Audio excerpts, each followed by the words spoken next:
Can you talk about how much control over allopathic medicine the pharmaceutical companies actually have? Well, yeah, going back 100 years now, it's a total control. I mean, they basically controlled the curricula. They pay for and support by grants or otherwise a lot of what goes on in the medical schools. The medical, those to be doctors, the students there are being visited by drug reps, sometimes taught by drug reps, much like Really? many of the surgical, you wouldn't believe this, it's so crazy, but like whether it be a Johnson & Johnson, they'll send in a sales rep to show doctors how to use their product in surgery. These are the kind of things that happen. You don't realize how entrenched they are. And of course, the idea of Obamacare, which is patently offensive. Now, if it were McCain Care and it was the same thing, it would be patently offensive, this idea that the government could mandate the purchase of this so-called medical insurance, which would only cover drugs and drugs and more drugs, for which many Americans are waking to say, I don't want more drugs. We have too many. Let's roll that back.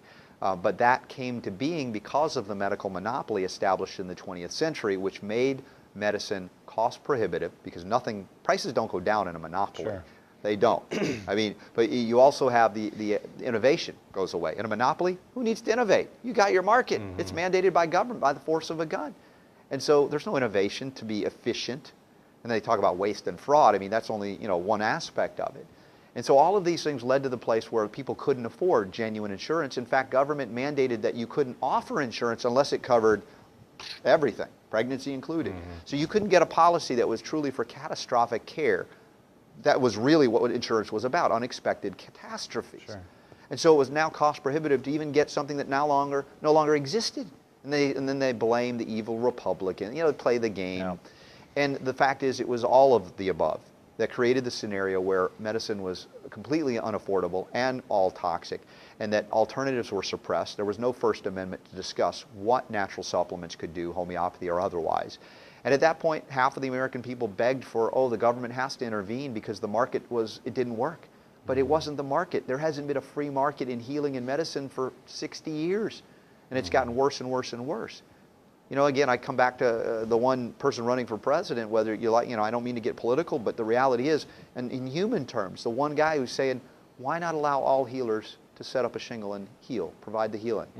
They can't lie to you about what they are or do. They have to be truthful, but they don't have to be a medical doctor. Why do we even have to license doctors?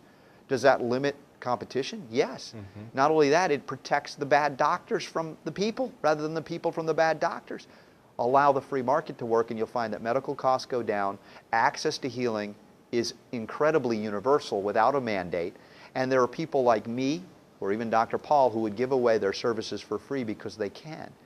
That they're violating now law. You can't give that away. You're not allowed to do that. Only the government can provide it. So charity would come back into play, and we can genuinely help people that are in need, and even the poor people largely would be able to afford medical care because it would only be used in extreme circumstances as opposed to where it is now under the monopoly system. So there's a lot of history that needs to be understood, and I'm glad you brought up the Flexner report because it was 100 years in the making of the Obamacare.